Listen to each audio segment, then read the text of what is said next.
Hello, Soror. How are you? Can you hear me? Yes, I'm Oh, good. great, How are great, great. you? I am doing well. I'm gonna let your other chairs in. I see them in there as well. And you all tell me, who do I need to give this control to? It's Tari. I know she's economic development co-chair, and then Rashida, I just let her in as well. Right. Uh, You can give it to me. give it to you. Okay. Yep. And I'll give them co-hosting All capability. right. And then it also said that recording is happening. So um, if you all need that as well, just if technology is aware of that, they'll be able to send that over to you. Any questions Okay. for me before I let you go? Do you guys know how to open the chat if you need it? Yes. Okay. That's all. Hope you all have a great day. I'm Thank going to you. log in as myself and log Okay. out of technology. And I look forward to a great event. Great. Thank you. You're welcome. Talk to you soon. You too. Bye.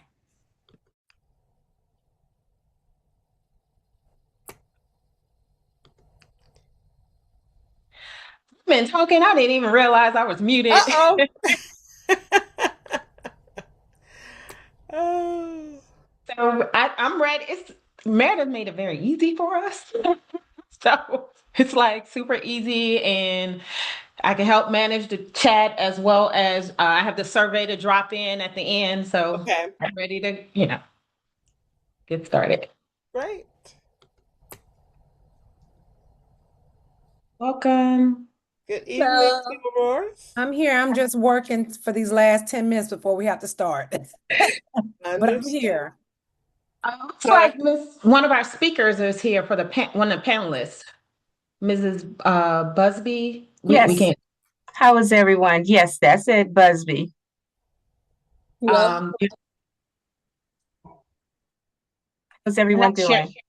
pretty good. You're not sharing your screen if you're trying to Oh, share your screen. I just got a new laptop today, so I'm trying to put everything in place. If you guys don't mind, just bear with me for a moment. Sure. All Sure. right. I'm gonna go off mic really quick while I get a couple of things set up. I was worried about my speakers. The last laptop that they gave me, the speakers were not working. So I'm glad everything is good now. And then I will turn my screen on in 2 seconds. I'm working with our network connection here. Okay. That's Thank you.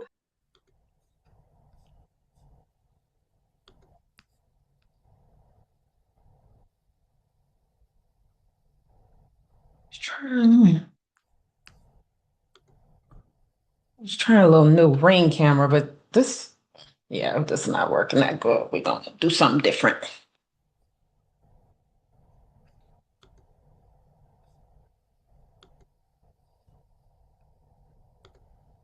Hopefully everyone's having a good day today. I just like sorority. I just finished working, so it's just like rolling into the next thing.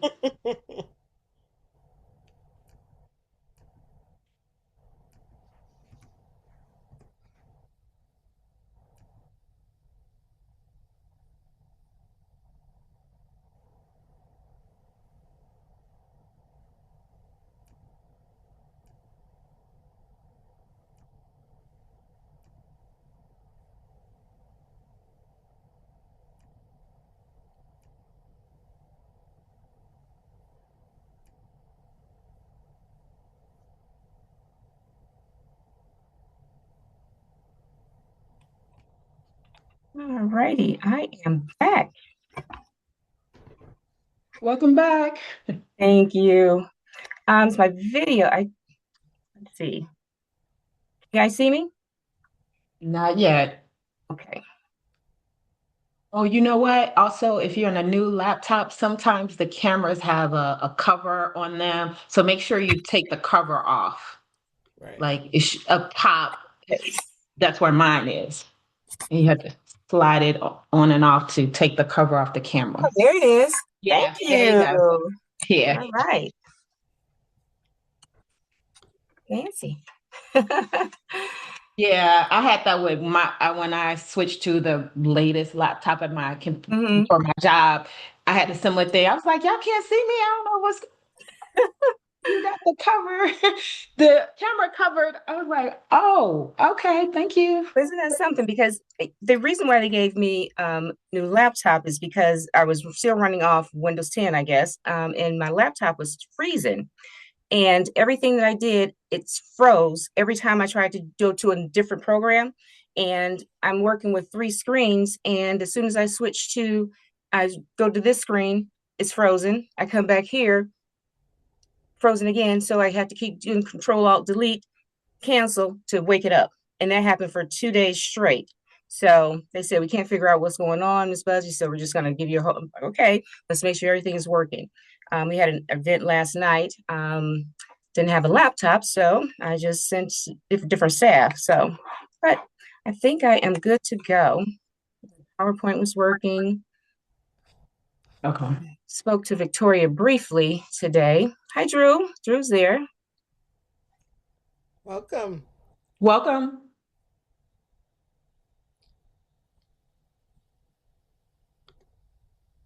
Drew, you're on mute.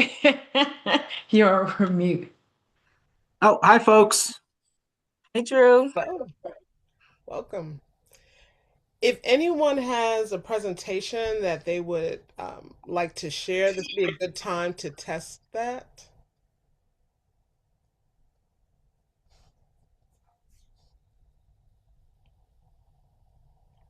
Before we begin letting everyone in.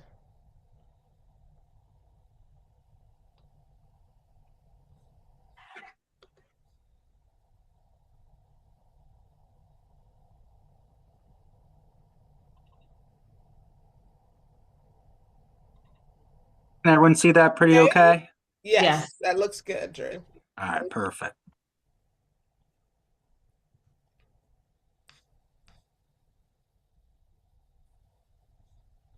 And what about that one?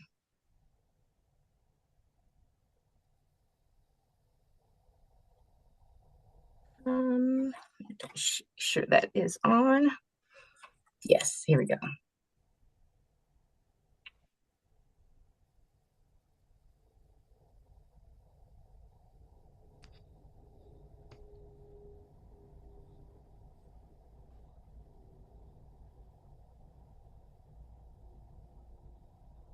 Miss Busby, you need any help or you? It is loading now, looks like. Okay. As folks are coming in, we're doing a couple of tests, make sure technology is working well for everyone, so that we can start right at 6:30. Okay. And if this does not display properly, Victoria does have the presentation. We have our slides together. Okay. Let's make sure. And worst case scenario, Loretta, I think I could also pull it up and share it. Perfect. Thanks, Drew. I know you were having some tech issues. Mm-hmm. It says there was a general failure with the, let's try something else here.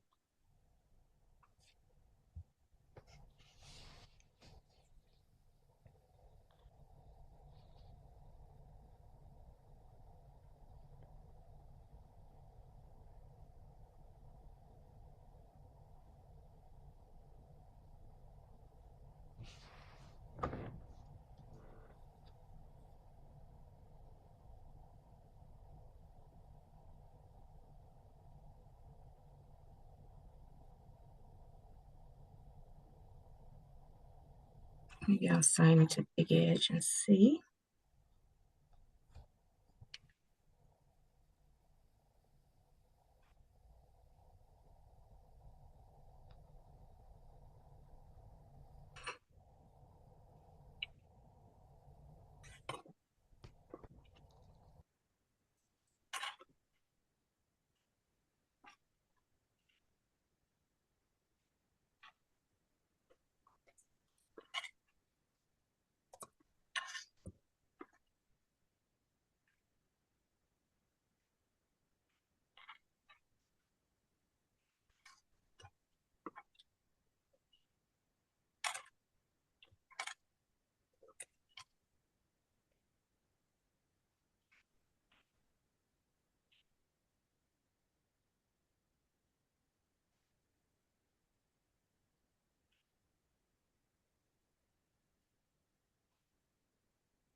They're working on it.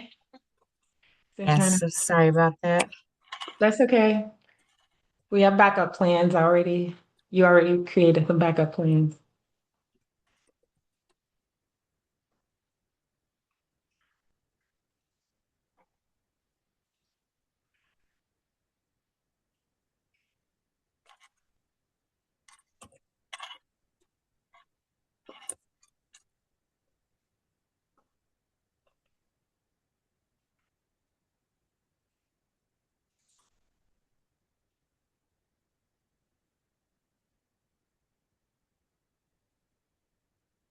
Trying to backdoor into our network and see if that allows me to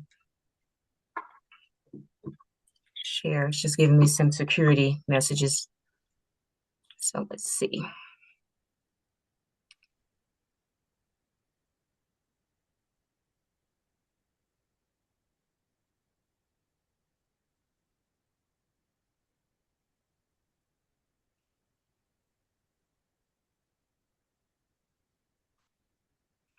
Let's see.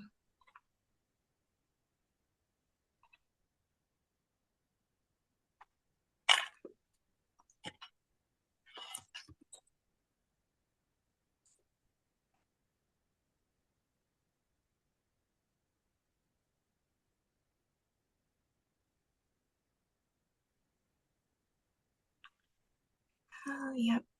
I am.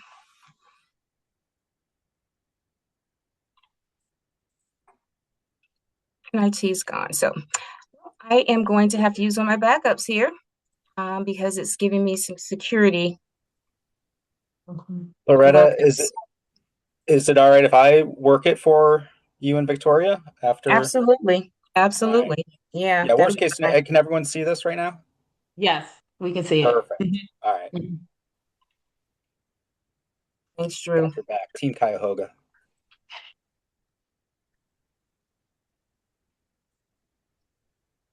Yeah, we figured it out right on time. Let's see if I'm gonna try to see if I can get a hold of Victoria. She's not on, right? No. Yes.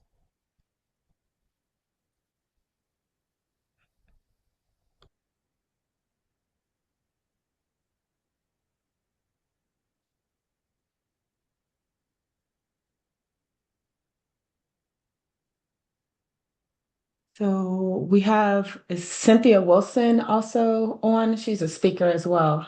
No, no, I'm sorry. Drew is the speaker. Sorry. We're ready. Yeah. But I am here. Yes. Awesome.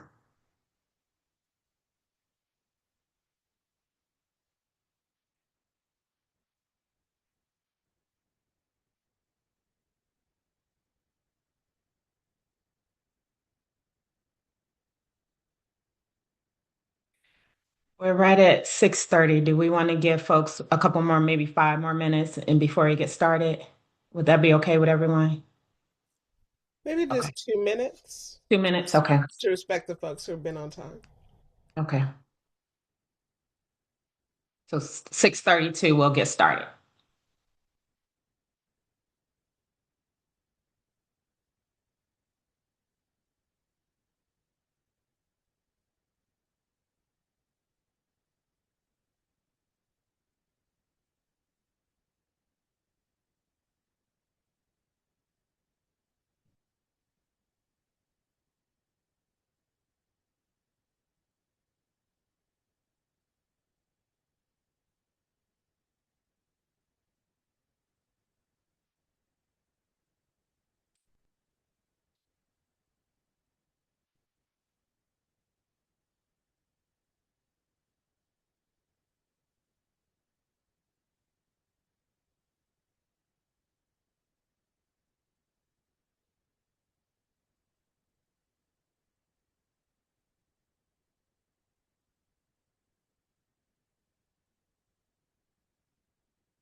Miss Berry, she's coming now. Yeah, she's working it out now. Yeah. Oh, everyone. Hi, welcome. Hello there. Thank you. All right. Well, I think we can go ahead and get started. Our first Vice President, Makata, will kick us off with a welcome, followed by other members of the Social Action and Economic Development team. So, Sora Makata. Good evening, everyone. I'm Makata Peoples, first Vice President and Chair of Program Planning and Development for the Greater Cleveland Alumni Chapter of Delta Sigma Theta Sorority Incorporated. On behalf of our chapter president, Teresita Jones-Thomas, I welcome you to tonight's program on consumer protection and financial empowerment, an important conversation for our community's stability and well-being. We appreciate our county partners and everyone who has joined us. I now turn the program over to the Social Action Committee. Thank you so much, Sora, First Vice President. I am Rashida Bird, and I want to say good evening and welcome to everyone's here. I am one of the co-chairs of Social Action. So on behalf of our chair, who could not be here tonight, Councilwoman Meredith Turner, she leads the Social Action Committee. We all appreciate your presence and your commitment to the conversation. Our work in social action is rooted in the care for community, making sure our families have the information, resources, and connections they need to stay safe, be stable, and informed. Before we begin, I want to remind all participants to stay muted unless speaking. Please place questions in the chat. The questions will be shared with the presenters during and after their segment. And I will be at the end dropping an evaluation link that I hope all will be able to complete before you leave. Okay. Now I will hand it over to our other co-chair, Reverend Dr. Cheryl Lindsay. Good evening, everyone. I am Cheryl Lindsay, co-chair of the Social Action Committee, and tonight's program is grounded in the national social action priorities of Delta Sigma Theta Sorority Incorporated, particularly focused on economic justice. Now, economic justice requires us to look at how systems, housing, taxation, and consumer protections affect people's ability to remain stable and secure. This conversation is advocacy oriented and centered and about helping residents understand their rights, protections, and the available resources. Thank you for being part of this important conversation. And at this time, we'll move into our featured presentations. Good evening, everyone. My name is Cynthia Wilson, and I am the chair of Economic Development Committee. This evening, our committee is actually partnering with social justice and supporting a program centered on expanding access to economic opportunity and practical financial knowledge. It is my pleasure to introduce our first speaker, Drew Thomas. Drew is Consumer Affairs Specialist with the Cuyahoga County Department of Consumer Affairs. Drew works closely with Scam Squad outreach and helps residents recognize scams and protects themselves and their loved ones. Drew, we welcome you and thank you for all the helpful information you'll provide. Well, thank you so much. Well, I'm happy to be here, folks. I had an awesome event last week with the Delta Deers, and Executive Ronayne and Councilwoman Turner came through for that. And I'm thrilled to be presenting here. We're going to go over, I believe I got a tight 15 minutes here before I hand it off to my lovely county colleagues. But we're going to be focusing on my department, the Department of Consumer Affairs for Cuyahoga County. So I'm going to just jump into this. Our department has two divisions. So we have our Consumer Protection Division, where we've got two investigators on staff. They take in business complaints. So if a business has harmed a resident in the county and they are also in the county, residents can file a complaint against that business. Those investigators take on those complaints and they work them on behalf of that resident. So it's for free. It's not like you're suing a company, but using civil enforcement to try to resolve some sort of dispute. So we are all about making sure that the people who live or shop in Cuyahoga get what they pay for. If anyone has seen the seals over here, these Chris Ronayne seals, this is the work of some of our weights and measures division. We've got 4 inspectors that go out, they test gas pumps, they test deli scales, anything that can be used to weigh out something that is sold to you. So they double check those devices, make sure they haven't been tampered with, checking for skimmers, things like that. So if you think that a deli scale has overcharged you, a gas pump has done you wrong, maybe overcharged you for gas, you can give us a call at our main line 216-443-7035 and make a report. We'll have one of our inspectors go out in about 24 to 48 business hours, check that specific device, and then get you back a report within, again, that 24 to 48 business hours. So beyond that, our investigators, they take scam reports.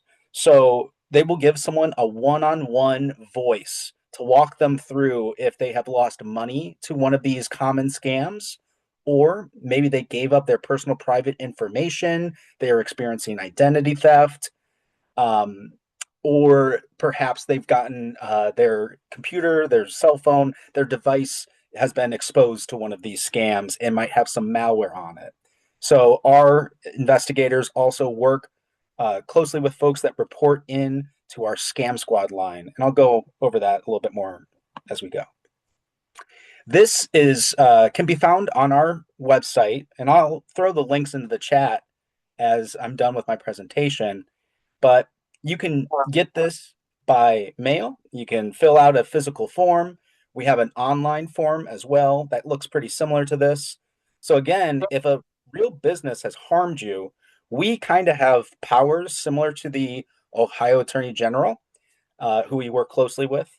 And here again, if a real county business has wronged you, those investigators were still running the numbers for 25. But back in 2024, they were able to return over $30,000 to Cuyahoga County residents that were wronged in some way by real businesses. So beyond those real businesses, we're dealing with scams. And these scammers are criminals. These are imposters. They are often working as government imposters, company imposters, people you think you know, like your grandkids or a romantic partner. And so that's why we focus a lot of our consumer protection on Scam Squad. If you've never heard of Scam Squad, we are a multidisciplinary task force.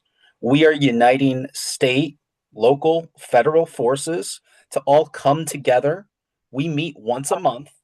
Again, members include the FBI, the Federal Trade Commission, AARP, Better Business Bureau, local police, the Ohio Attorney General, many different organizations, Benjamin Rose Institute on Aging. And again, we make sure that we are all on the best practices, making sure that folks have an easy way to report scams or fraud, and making sure that we're all talking to each other to get that report to the right place that can actually investigate and give someone back some sort of resolution. Beyond that, we'll take these reports and we'll also issue out periodic alerts about new scams or techniques that these scams are doing. I have a quick question. Yeah. Would you prefer all the questions at the end of your presentation or throughout? I would love the questions at the end, if possible. Okay, that was what. Yeah, because I got a lot to get through here. Yep. Just want to clarify. You're good. You're good. So we had over, I believe it was 1,400 scam reports last year. And it kind of breaks down. The largest section here are these government imposter scams. The most reported scam to us are scammers that are posing as law enforcement here in the county. So county sheriffs, they're calling folks up saying that they're related to the county. Folks have missed jury duty. They are about to be arrested unless they do something very fast or make some sort of fast, unfamiliar payment. From there, we've got this mix of scam miscellaneous and company imposter scams. And that, when we say scam miscellaneous, we're starting to see more and more of these scams be hybrid. So they might start off as posing as a government or posing as maybe Microsoft, but then it goes to another entity. So maybe it starts off as Microsoft. They've let you know that hackers are trying to get into your bank account, but then they're going to get you over to a federal agent who's going to coach you of how to protect your money, which really involves taking your life savings and transferring it in some sort of unfamiliar and hard to reverse, hard to trace payment. So the company imposter, that's where you're going to find, again, people posing as PayPal, Walmart, Amazon.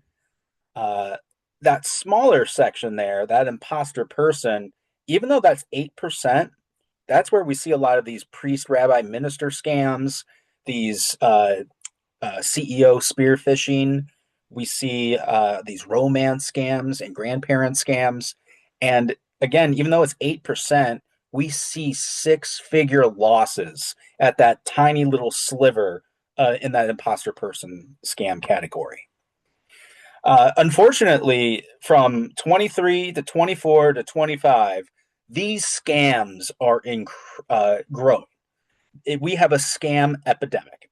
So again, I misspoke earlier. Last year we had 1,356 scam reports, but the amount of losses, money lost to these scams. These scams, these are robocalls, these are texts, these are emails, these are even mailed to us, but they are professionals. They're very good at what they do. In 2023, what was reported to us was $1.2 million of county resident money going to mostly foreign-based criminals. And again, that's a wealth transfer out of our communities, out of our neighbors' pockets, going out of our county, out of our state, again, to mostly criminals that are foreign-based. In 2024, that jumped. We had many more scam reports, and we had over 3.4 million losses.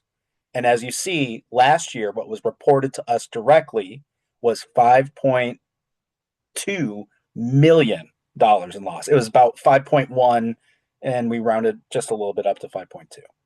So per incident, per scam, people are losing more and more money to these scams, and we think it's because of how they're being asked to pay.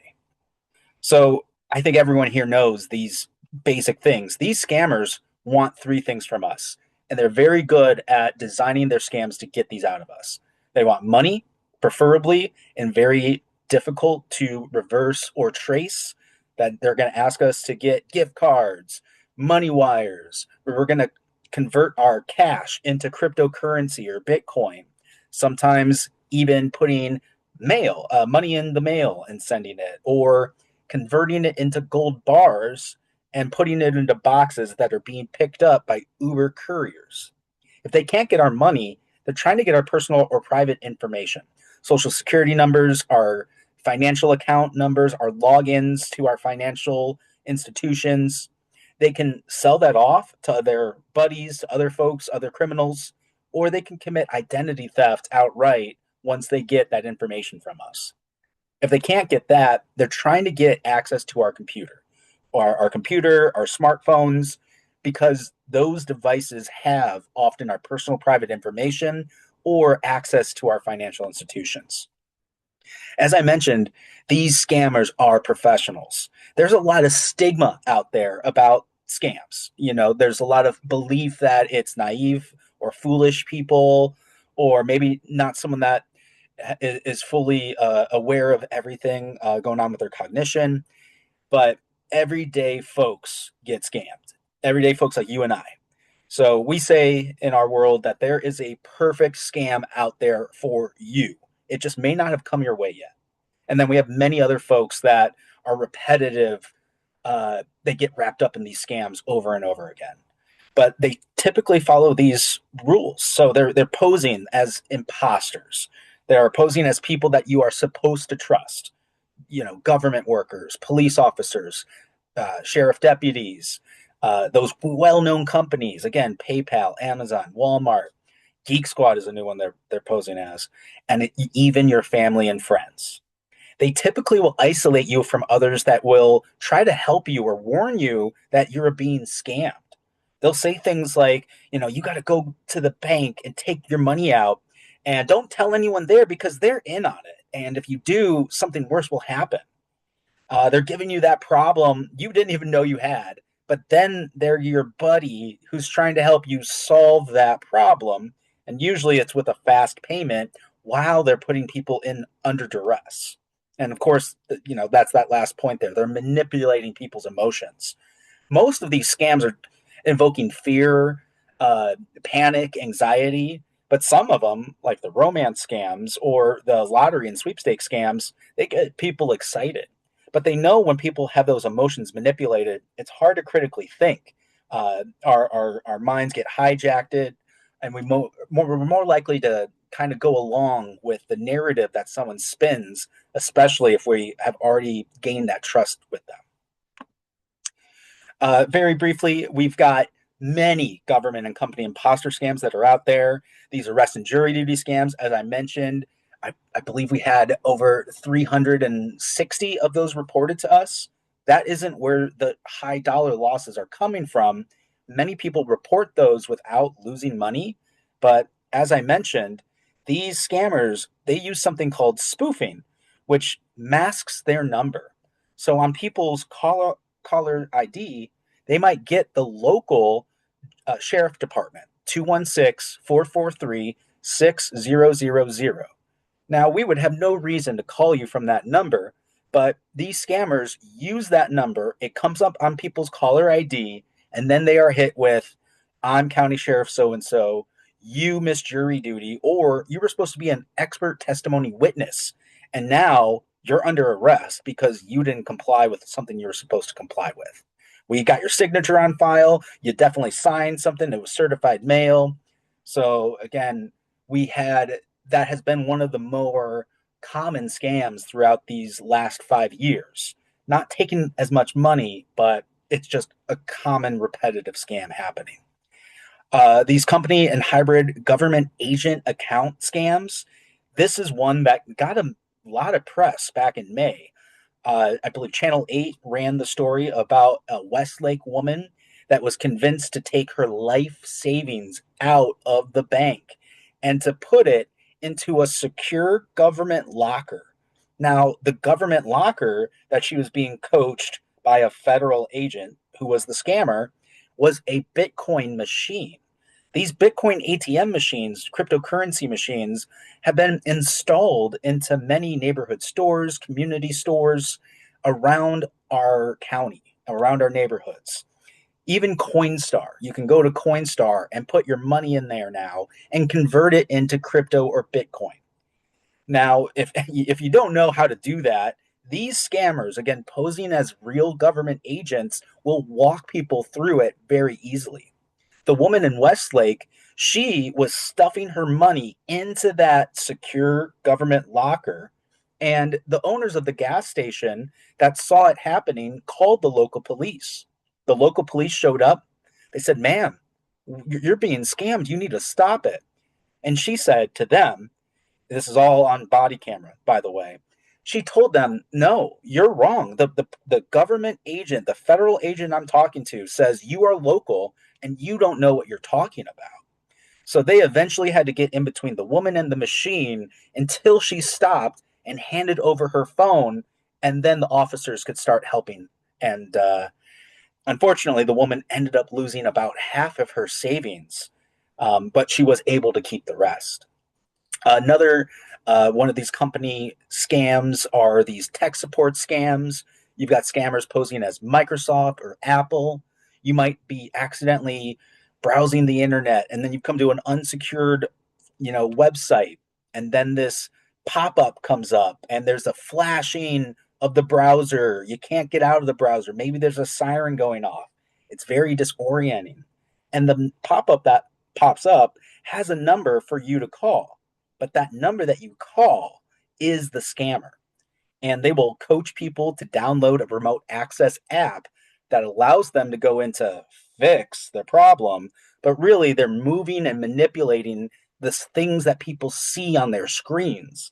and they will slowly take them into some sort of financial devastation that way. I don't know who here last year, these turnpike and toll scams and BMV tech scams, they came out of the woodwork. Many people started reporting these throughout different months. They came in different waves throughout last year. Those turnpike tolls saying, hey, you were just on the turnpike. You owe a toll through this text. Click this link to make your payment. And those BMV, DMV texts. Hey, you've got a parking ticket due in 24 hours. Click this link in order to pay that. These grandparent scams are some of the most disorienting out there, very common. They will often seem like it might be your grandchild or another family member. And usually they say, Grandma, Grandpa, my nose is broken. I need help.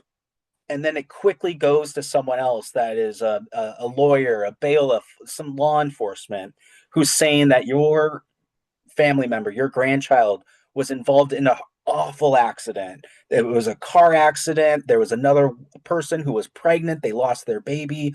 All of these very scary details, again, in order to get people's heart rate going and to think that the only way they can get their grandkid out is if they make that fast payment.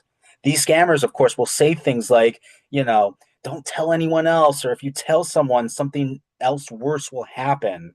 But real law enforcement will never say those things or isolate you from other people who might try to help you. These romance scams are some of the highest dollar losses that are out there. These flip the script, and we are seeing more and more folks lose money to some of these romance and investment scams faster than ever before. Often they aren't reported to us until maybe 6 months, a year, 2 years of activity between the person and that scammer.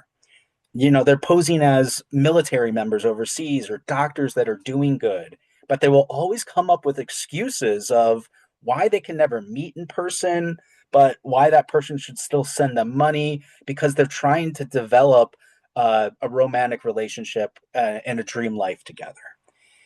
These are some of the hardest scams out there because when someone finally reports it, they've usually lost a lot of their money, if not all of their money. Some people are coached to put up their homes for sale, give the proceeds to their lover, who of course is the scammer. And then of course, when it's all done, these people that have been investing their time into what they thought was a legitimate relationship are left heartbroken. So there's a lot of folks that are financially devastated and also have a lot of a hard time bouncing back with their mental health because of that trust that was totally betrayed.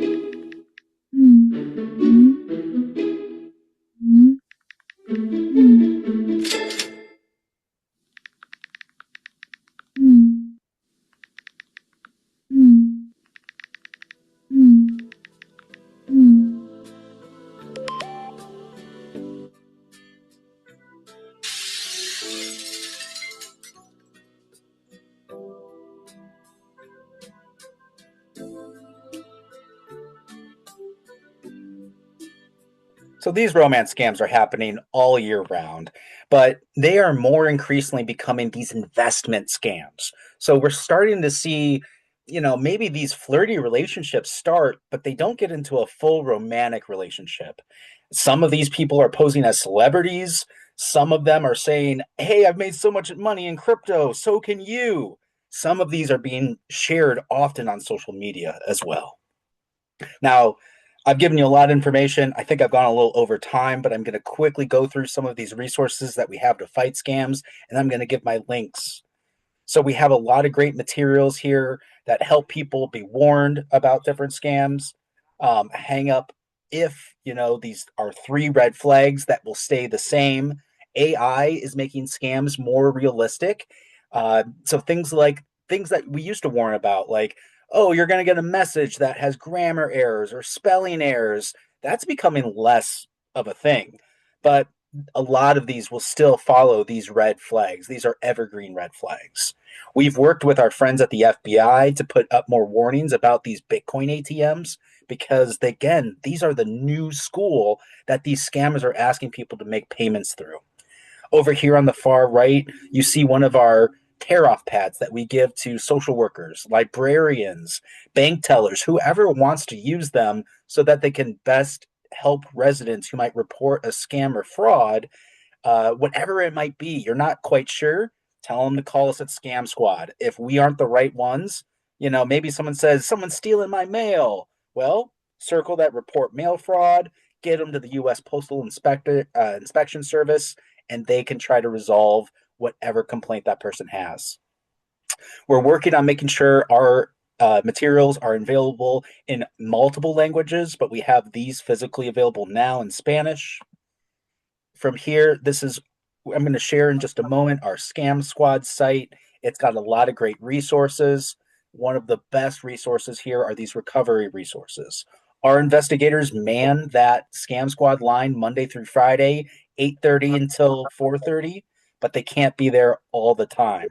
If you're scammed in the evening or on a weekend, you can go here to the FBI's ic3.gov if you've lost money to a scam, or to the Federal Trade Commission's ID Theft Recovery, idtheft.gov, to help you recover your personal private information. We've got a great page here about internet safety. There's a big push in the county to get people who've never been connected to broadband devices connected to the internet. But people, when they get on the internet and they've never been there before, they're going to be interfacing with so many scams. So we've got a quick, easy box that just says, here's how you can protect your device, whether it's a smartphone, a computer, and here are how you can spot and avoid these common online scams. We have the Scam Squad alert program that is free to sign up for, that's powered by the County Ready Notify system. We only issue these out every 6 weeks or so. We're trying not to annoy you like the scammers, but please, you can sign up for that for free, phone, text, or email. This is the newest and best resource we have. It's a 24-page guide that tells you again how these scams work, how it breaks down into the different categories. It goes in depth about some of those scams. All of the resources that I've mentioned here are in that book, and especially this on page 20 is our action plan, where we're really asking people to be proactive about coming up with who do you trust in your life, a friend, family member, neighbor that won't give you any type of, stigma or back talk. Someone won't laugh at you when you ask them, hey, I got this very suspicious mail or text or call. Do you think it might be real? And then on that other side, put the real companies that you do business with, the real phone number, the real website, because a lot of these scammers are posing as real businesses, but it's one digit off, or it's a website that's spelled a little bit differently. I go out and I play Scammo with folks around the county. Like I mentioned, we did a Scammo game that was a blast last week with the Delta Deers. But please, you can reach out to get a free game set. I train people of how to play these games, or I can come on out and play with whatever group you have. Here is just many of the different Scam Squad partners that we work with. And I'm going to throw all of this contact information into the chat. And now, with that, are there any questions, comments, or jokes that you might have for me? Drew, there's a lot of questions. We want you, if you can, go into the chat and answer them. But we do want to give you one that with the crazy fast advancement with AI, are there any actions we can do now to protect us against some of the potential frauds that will come with this technology advancement? I mean, really, with all of these scams, you gotta slow yourself down. Yeah, with AI, it's just becoming more realistic. AI is a tool, though. AI can be used by law enforcement to help us find patterns with scams, as much as it can be used by scammers to make their messages or their images seem more realistic. At the moment, if you're very slow, you can tell when things are crafted as AI with a message or as an image. And I will share a couple other resources in the chat that go to one of our partners that talks a lot about AI. You know, AI, it's every month you look at it and it has updated itself. It's gotten better. But you know, as I've mentioned, we've used AI to find scam LinkedIn pages where we found that scammers or criminals were making many LinkedIn pages that were related to fake jobs or fake employers. And then we used AI to find all of the patterns that they used because they were kind of lazy with their prompt that they put into the AI. So it is scary. But many of those red flags are evergreen and will stay the same. So basically, just slow down and make Slow sure. down. Okay, And these perfect. scams are trying to get you to go fast. You got a Yes, problem, yes, you got to act fast, you got to act now. If you're right. feeling that pressure, take that deep breath and call us at Scam Squad. Okay. Well, we're running a little behind, so I can't ask all the questions, the great questions that you guys have. So, Drew, if you can please go in there and ask and answer those questions. All right. Thank you so much, Drew. I just jumped in here, but good evening. I am Teree Dawson Horn. I am Can you, co-chair. Yes. Rashid, I didn't want to, before you moved on, I just wanted to ask Drew, is it possible for him to email the deck? That way, when we recap everything, it's all in one location. Thank Okay. No problem. Good evening. I am Teree Donson Horn, co-chair of the Economic Development Committee, and our work focuses on everyday financial realities families face. It is now my pleasure to introduce Dr. Victoria Berry from the Cuyahoga County Treasury's Office. She will discuss the Taxpayers Assistance Program, the Financial Empowerment Center, delinquent tax contracts, and how property taxes impact mortgage payments. So, Dr. Berry, thank you so much for being with us.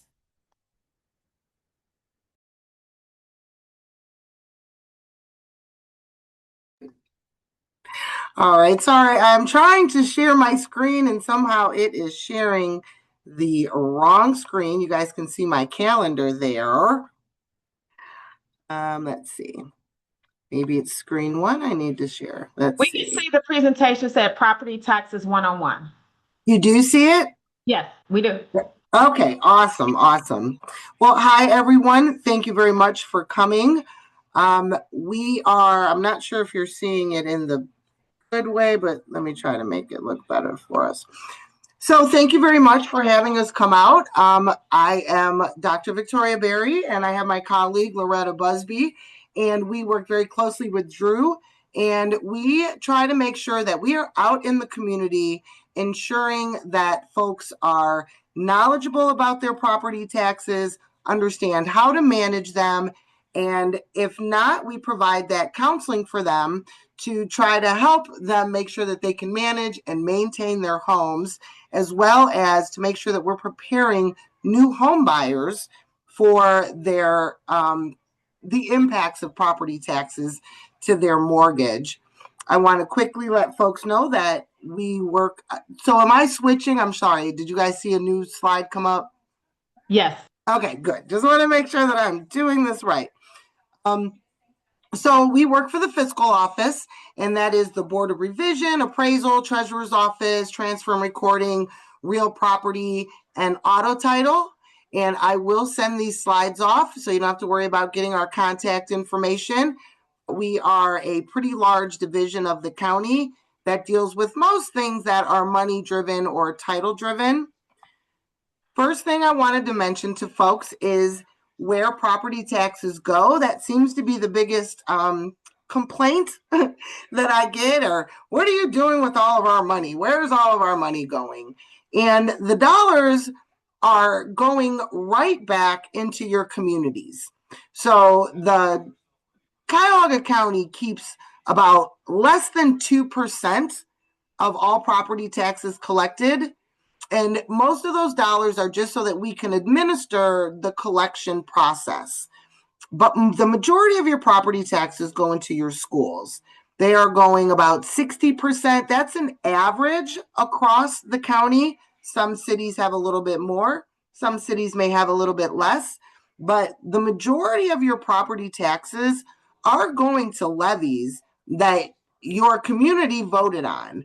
So schools, the public libraries, Cuyahoga Community College, Health and Human Services, the metro parks, as well as your city gets a nice amount of those property taxes, because that's how we're able to keep police and fire and EMS and roads and other infrastructure projects that we need to make sure that we keep our cities someplace that we want to live and safe.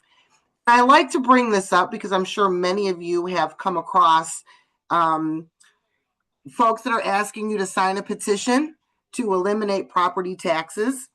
And I understand that. I get it. I pay property taxes too. I don't get a discount for working there. But I want folks to really understand that as a county, we collect about $3 billion a year in property taxes. And 98% of those dollars are going either to back into your community or to things that you as a voter voted on through a levy. And so understanding that if we eliminated property taxes, that is $3 billion that we're going to have to find from someplace else, whether that's going to be an increase in sales tax or an increase in income tax. But your communities, our county, would not be able to survive without those $3 billion, and they will find those dollars someplace else. So how are your property taxes determined? There are 3 things that really impact your property tax bill. One of those is your property value, as it's determined by the appraisal department. And I'll talk a little bit later about how you can contest if you don't think the value of your property is accurate. Voter approved levies and special assessments. And we're going to talk a little bit about all of those things. I brought these up because on our webpage, you can go in to our webpage, cuyahogacounty.gov, and you can issue a valuation complaint online if you'd like. You can go on our website, and if there's a levy that's coming up in your community and you're curious to see how that's going to impact your property taxes, or if you're purchasing a new home and you want to know what those property taxes are currently, because what your mortgage company is going to charge you in your mortgage initially is going to be what the certified value of that property is.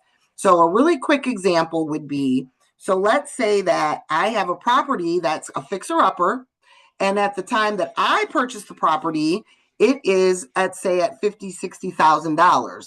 So throughout the next couple of months, I put another $100,000 in it to update it, remodel it, get it ready for sale, and then I sell that property for $200,000. Chances are, when you get your mortgage initially, that mortgage is going to be based on that $60,000 price that was the value at the time when I purchased it. And that's where we're running into a lot of folks having issues because their mortgage, which, a lot of us have that purchased homes, especially over the last couple of years, paid a little bit more for our home than we wanted to because we're kind of in this crisis with availability for homes. And so we've already kind of stretched our budget. And then what happens is in a year or two, when that value catches up, because what you purchased the home for is going to be the next certified value, they're seeing their mortgages jump $400, $500, $600 a month because now you're getting taxed at the $250,000 that you purchased the house for versus the $60,000 that it was valued at when you purchased it. So we've seen a lot of folks that have come into the county asking for help with that. And so if you know somebody that's getting ready to purchase a home, please have them go on this estimate your property taxes, because that will give you what it is today, not based on the certified value that may have been 2 years ago or 3 years ago before those renovations. And then another really great tool that we have is the My Place, Cuyahoga County My Place. There's nothing about property taxes that is personal information. Unfortunately, it's all public. And so you can go on that site and you can find out what is the history of the value of your property. You can find out how often it's changed hands, who bought it, what the taxes have been. There's all kinds of valuable information on there. And I also ask folks to make sure that you're checking on your people. Make sure you're checking on your auntie, your grandmother, your mom. As folks are getting a little bit older and their properties are paid for and they're not paying that mortgage, oftentimes we're starting to see them slide on paying those property taxes. And then unfortunately, by the time they're sitting in front of me, we're $15,000, $20,000 in debt in property taxes. So I always tell folks, check on your mom, make sure she's paying her taxes, check on your older relatives and friends. The other thing that impacts taxes that, and again, thinking of this, all three of these things are nothing that the county can control. The state is the one who has to approve values, voters approve levies, and special assessments are assessed by your local community, your mayor, your council. Those are the folks that would have put special assessments on. And I'm going to hand it over to my partner in crime, Loretta, and have her talk to you a little bit about what special assessments are. Okay.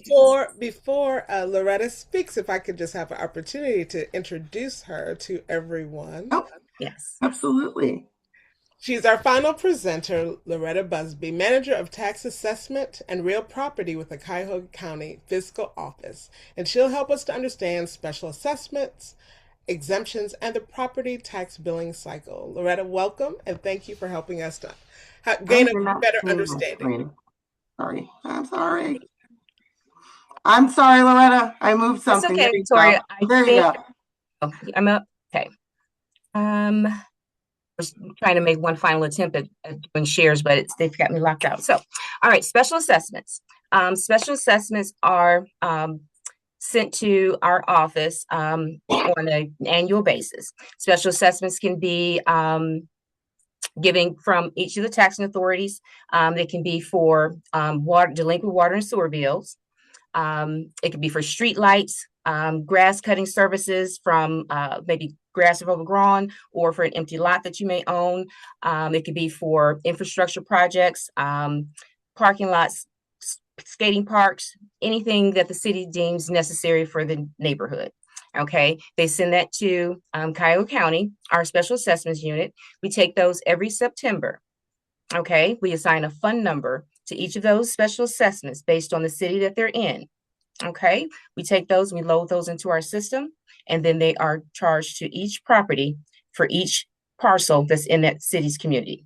Okay, that's done on a yearly basis. We used to do it biannually and do it for the first half and then the second half, but most of these assessments are one charge for the year, and we want to be fair, just like with our property taxes. We're going to chop it in half on the first half on the second half. Now, what a lot of people don't understand is that with the water and the sewer bills, although those are a utility bill, the water and sewer bill goes directly to the homeowner. Only the homeowner, the deeded owner of that home, can get the water and the sewer bill in their name. So if that bill goes delinquent and they're not paying it, the water and sewer company knows that they have this bill that has been passed as state law, that they can have the delinquent water and sewer bill attached to the property. The owner may believe that, oh, the water bill has gone away. No, the water bill has been assessed on your property taxes now as a special assessment. They will see that on there. They'll call us, ask what the special assessment is. We'll explain to them what it is, how much it is. And they'll say, but my water bill is coming in, it's only $100.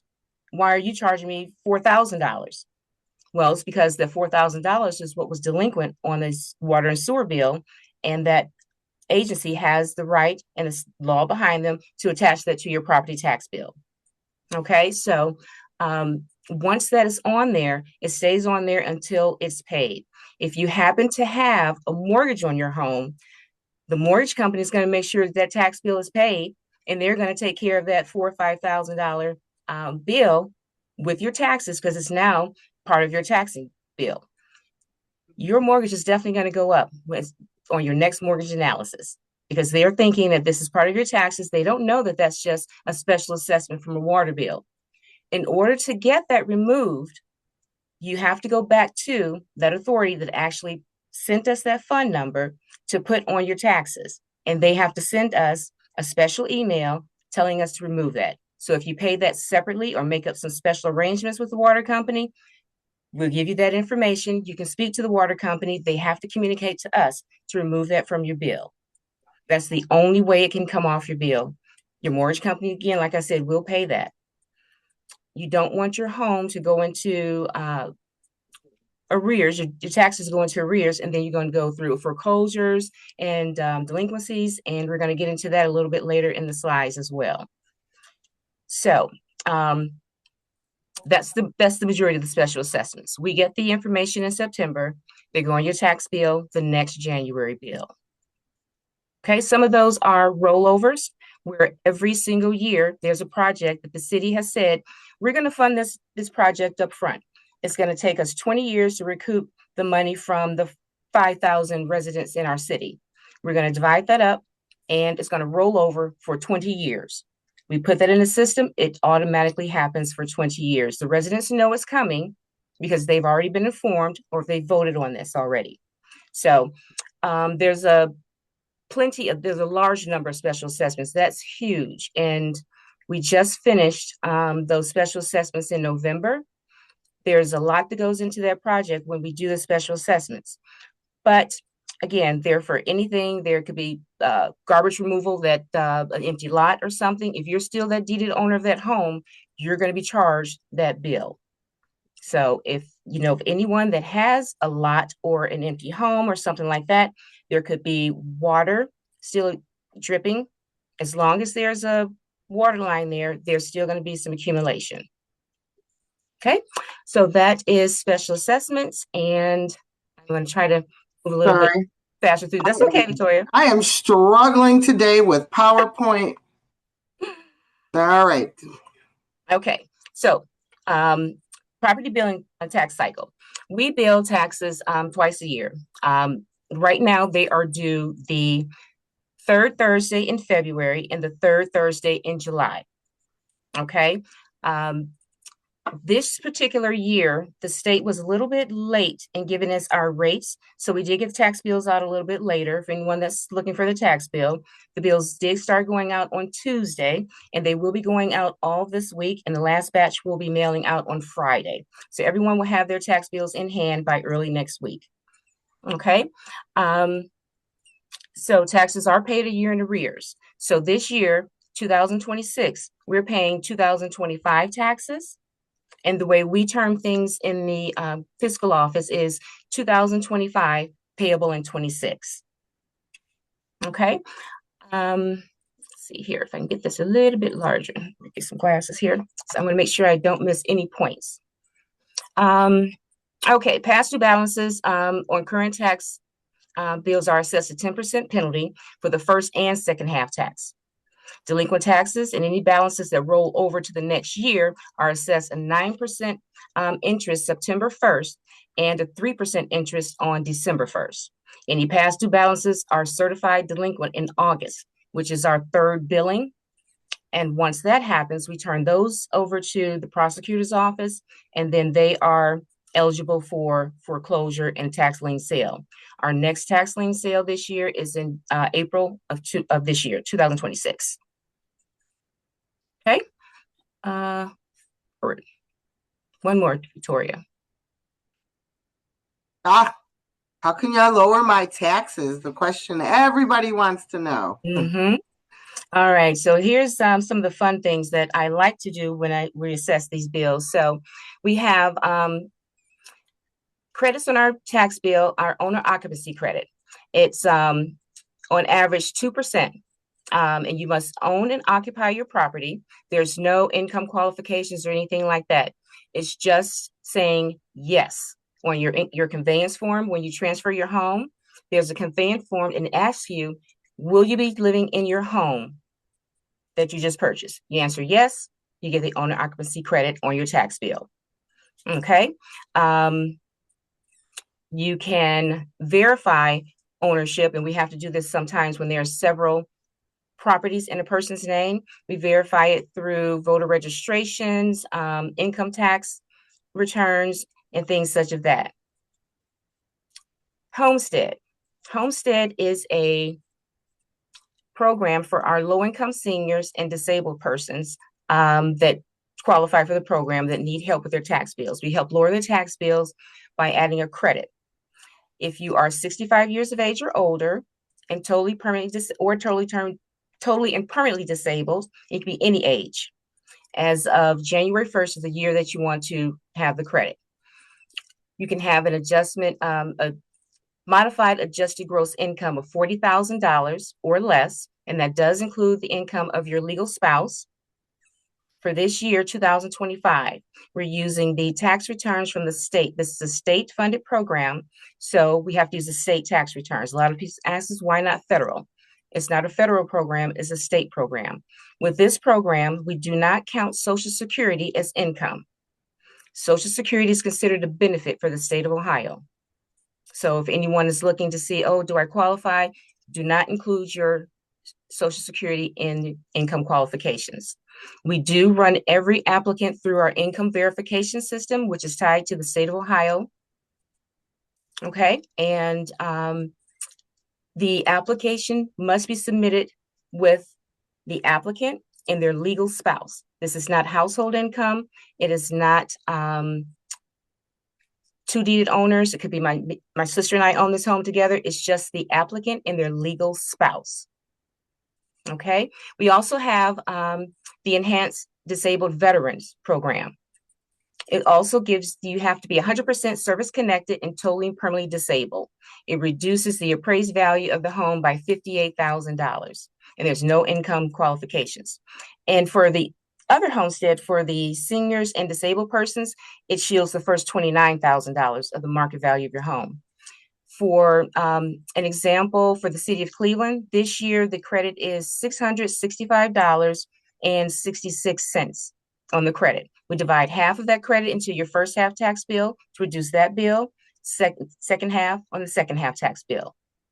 If you have a mortgage, it's applied to your tax bill prior to the mortgage company receiving that tax bill. So we don't supply you with anything except a tax bill, but on the homestead program, once you're approved, you're on the program. There's no reapplication process or anything.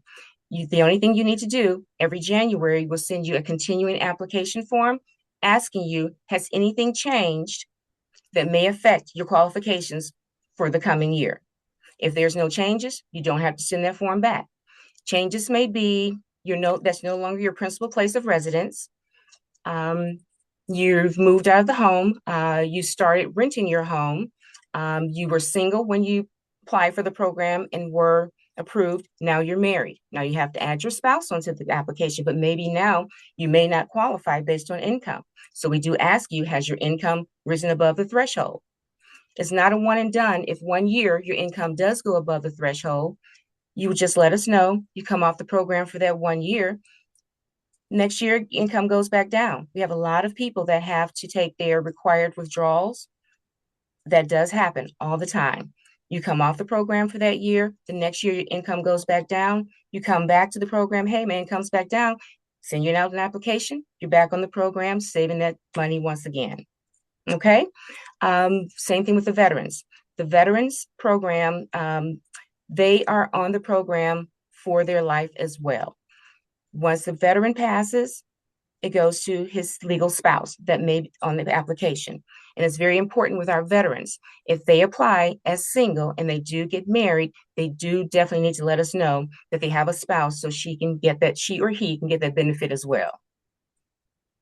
Okay, the next thing that, and Victoria will go over this a little bit more in depth, is the property valuation complaints. They are taken from our Board of Revisions every January 1st through March 31st. That's when you file your complaint. After they get your complaint, they start scheduling hearings after that.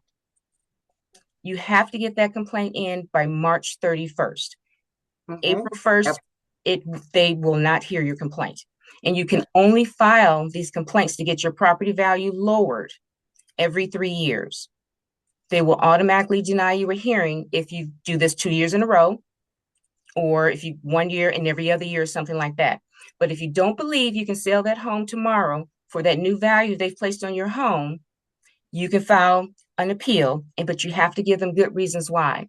Good reasons I tell folks when they come in the office is you have an older bathroom, you have an older kitchen, and it's going to cost you this much money to repair, to bring it up to this value that they've actually certified that your home is worth. Recent sales in your neighborhood of like homes of yours. Your home, they valued at $150,000. Your neighbor's home, which is almost just like yours, just sold for $75,000. Apples to apples. They want to listen to that, and they will hear you, and they will listen, and they'll schedule you for a hearing. You come in, bring all of your evidence, present what you have.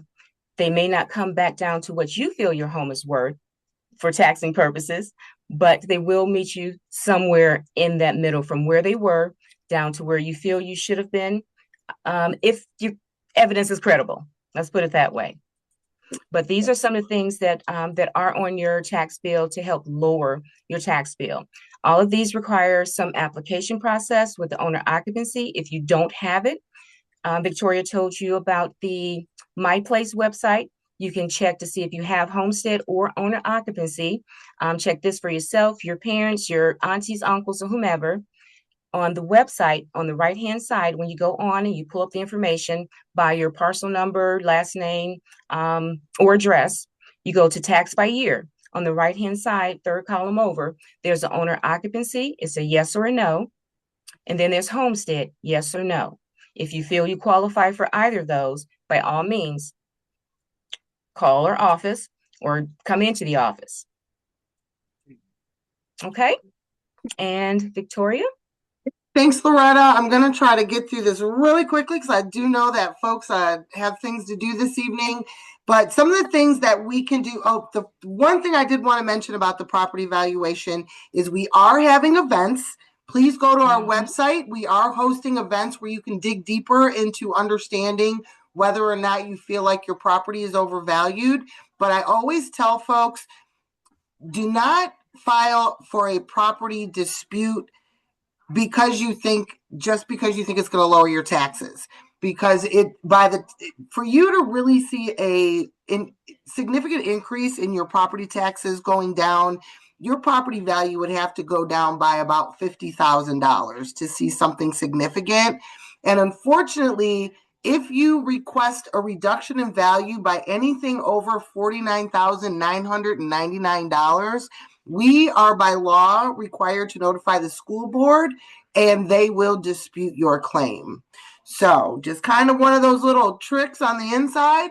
If you are going to do a property value dispute, do not go over that $49,000 unless, let's say you have a commercial property that's already valued at $3 million and you think it needs to come down $1 million. But for your home, you want to stay under that $50,000 threshold, because once the schools get involved, they'll pay the couple of $100 to get an appraisal, and it just winds up being a very complicated situation.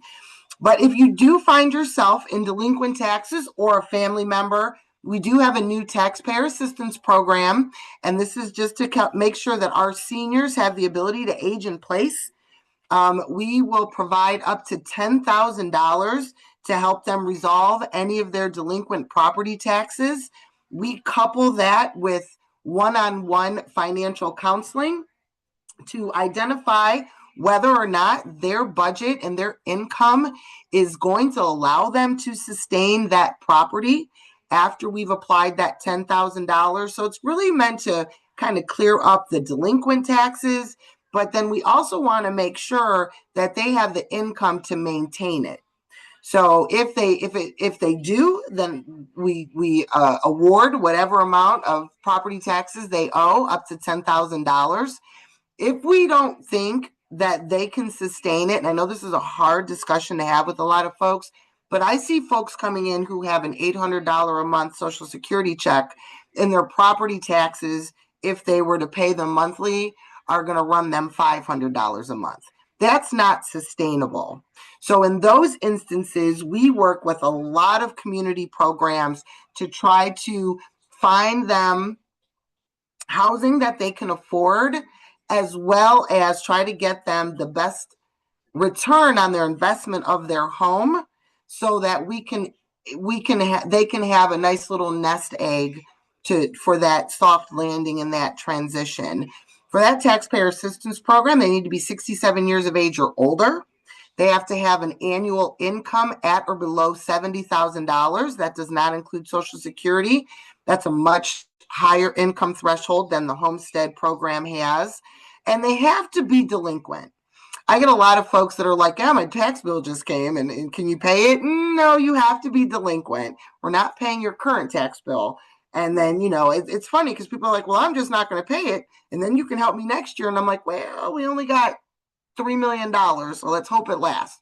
So you don't want to encourage people to not pay their tax bill for this program. It is a pilot program that we used our own county tax dollars to pay for this program because we really saw the crisis coming with our seniors, and we wanted an opportunity to have them have the opportunity to stay in place, and if not, to have all the resources at our disposal to make sure that they have a soft landing after sale of the home.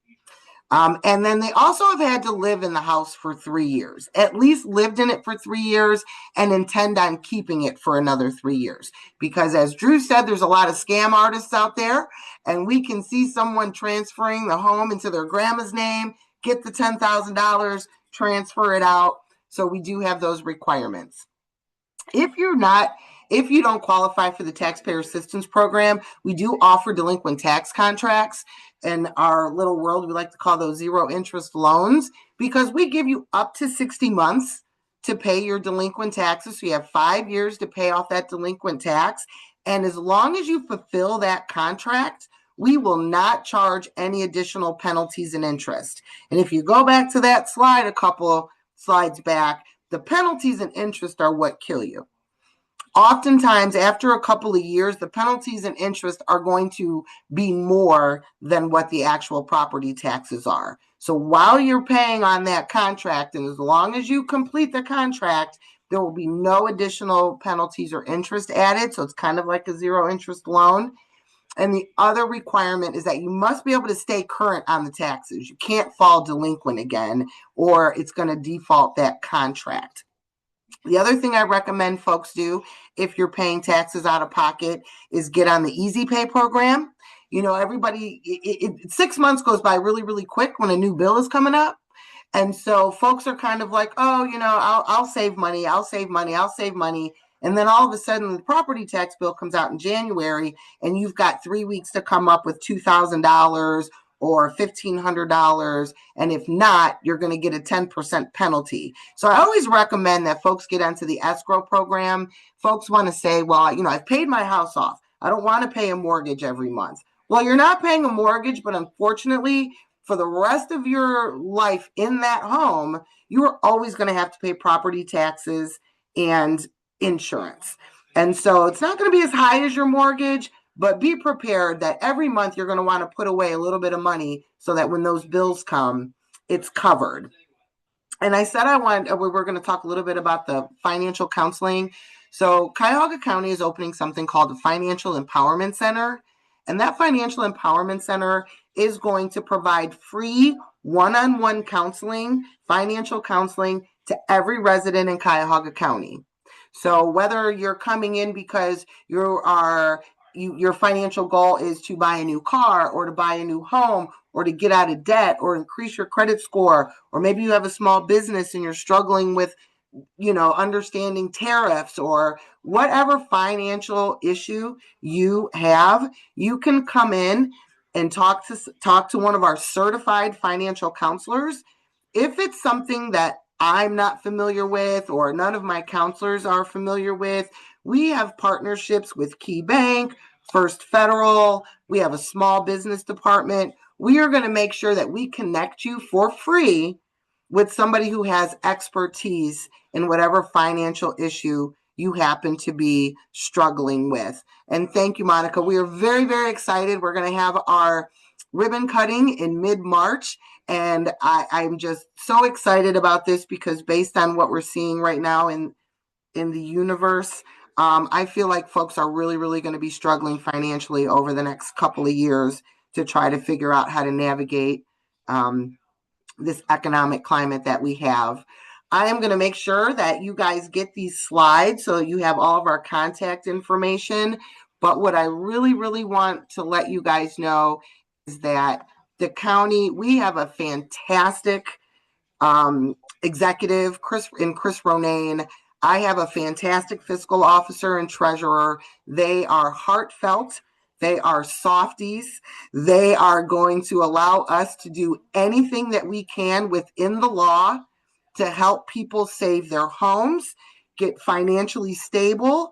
They are going to allow us to try to connect you with resources. We just want to make sure that people are seeing us as a partner and not as the big bad tax collector. You know, we have an obligation to collect those property taxes, but foreclosure, putting seniors out on the street, that's counterintuitive to what we want for a healthy community.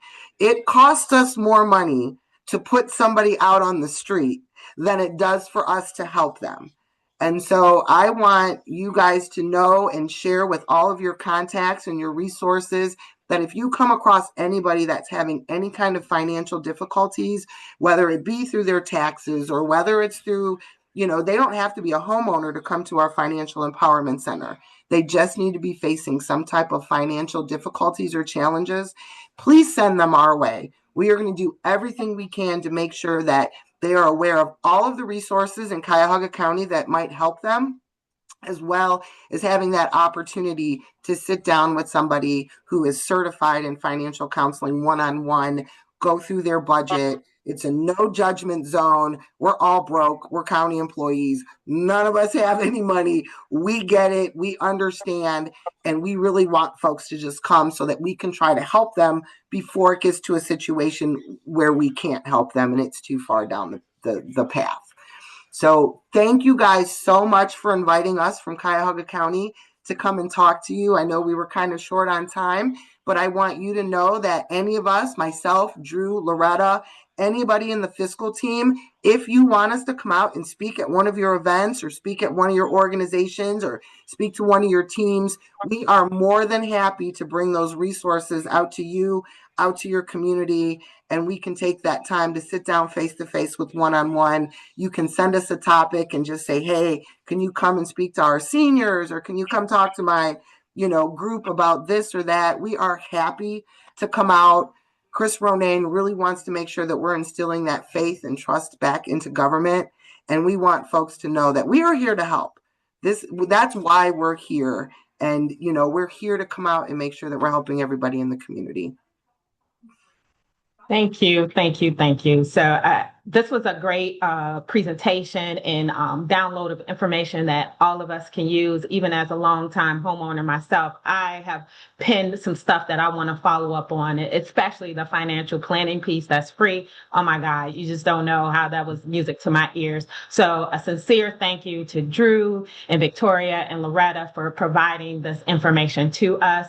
And on again, I just want to say thank you. I want to remind folks there is the exit survey in the chat. Please, before you leave, I know a lot of us have to go for one reason or another, but please go ahead and fill out that exit survey. And I will work to share out the documents that were shared today to everyone. Once we receive it, we'll send a mass email out to everyone with access to that information. Again, thank you. And on behalf of our chair, Councilwoman Meredith Turner, we would definitely want to extend another appreciation to our presenters for sharing their expertise. And to all who joined us today, I appreciate you guys. I'm sure you guys will learned a lot as we did. And tonight was about more than information. It was about protection, protecting our homes, our finances, our futures, our families. And when residents, they know their rights and their resources, it creates a system of stability. They are better equipped to preserve security and build long-term strength, which is economic justice in action. Now, awareness that we also must lead with engagement. So I have to remind everyone that early voting begins April 7th, so under 2 months away. Election day is May 5th. We're voting for the U.S. Senate, Congress, our governor, state Senate, state representative, state central committee, county executive, county council, the 8th District of Appeals, the Court of Common Pleas. I mean, everything is on the ballot. Yes. So please, in addition to all we've learned today, we got to put it in action, protect our home, our finances, and our vote. Stay informed, stay tuned for more info from our committee around the early voting. And good night. But thank you again. In the last couple minutes, it will be. I'm sorry, I just want to really quickly say I see one of my old colleagues. I see Hallie on there. So I just wanted to make sure I know. I said, hi, Hallie. I see you in there. Thanks for coming. I know we're at time, but from any of the other co-chairs, was there anything else that we wanted to add or say before we wrap up? Just thank you so much for just this great information that you gave us. It was very beneficial. And I will also be pulling some resources for the Economic Development Committee to pass along as well. Thank you. I'll put the exit survey again because I know things get lost. If you weren't able to find it, I put it again in the chat. Rashida, I just had one announcement that I wanted to add, and it's our upcoming road show. It's home buyer informational. Even if you're a homeowner, it will help you with some options for home ownership. It is February 21st at the Word Church, around, I think it starts at 11 o'clock. But we'll have information coming out about that, but just wanted to announce that so people are aware we have an upcoming road show for home ownership. Awesome. And you can follow Greater Cleveland Alumni Chapter of Delta Sigma Theta on social media so that you can stay informed about all of the activities, especially from social action and our economic development committees, because we want to be empowered voters and citizens protecting ourselves. Have a great night, and thank you again for joining us, everyone. All right. Thank you. Good night. Good night. Thank you. Good night. Thank you.